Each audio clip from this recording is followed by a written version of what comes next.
Azad Samaj party प्रमुख चंद्रशेखर आजाद पर गोली चलने के बाद देश के हर बड़े राजनीतिक दलों के नेताओं ने ट्वीट किया और यूपी सरकार को आड़े हाथों लिया। चंद्रशेखर आजाद पर हमले के बाद जिस तरीके से पॉलिटिकल रिएक्शन आए, उसके बाद से तो ये साफ हो गया है कि वर्तमान स्थिति में चंद्रशेखर का सियासी रसूख क्या है। लेकिन इन सब बातों से अलग एक सवाल जो बार बार उठ रहा है कि क्या चंद्रशेखर के बढ़ते कद से मायावती उन्हें बसपा के लिए खतरा मान रही हैं। पश्चिमी यूपी उत्तर प्रदेश के सहारनपुर जिले के रहने वाले चंद्रशेखर आजाद मायावती के बाद दूसरे ऐसे बहुजन नेता हैं जिनकी देश भर में पैठ है।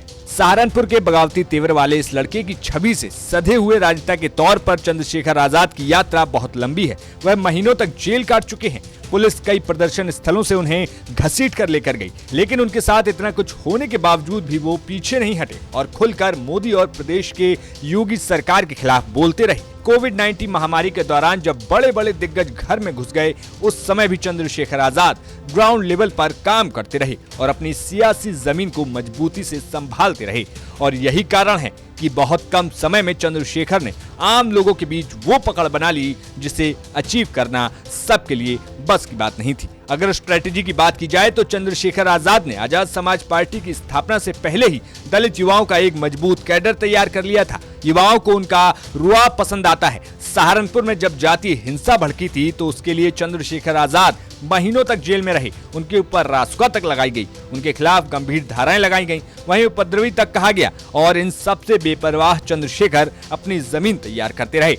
लेकिन इन सब के बीच चंद्रशेखर को लेकर मायावती की बेरुखी खुलकर सामने आती रही। मायावती ने चंद्रशेखर के खिलाफ कई बार खुलकर हमला बोला, लेकिन चंद्रशेखर ने कभी मायावती पर खुलकर हमला तक नहीं बोला। अब ऐसे में सवाल उठता है कि आखिर क्यों मायावती चंद्रशेखर को बसपा के लिए थ्रेट मानती हैं। अगर 2019 लोकसभा चुनाव के दौरान की रिपोर्ट की माने तो उत्तर प्रदेश में दलितों की आबादी लगभग 21 से 23% है। दलितों का ये समाज दो हिस्सों में बटा हुआ है। एक जाटव जिनकी आबादी करीब 14% है और तो और मायावती भी इसी समाज से आती हैं। चंद्रशेखर भी जाटव हैं, तो मायावती का डरना लाजमी है। मंडल आंदोलन में दलितों के जाटव वोट वाले हिस्से की राजनीति से बसपा मजबूत बनी थी, ठीक वैसे ही जैसे ओबीसी में यादवों के समर्थन से सपा।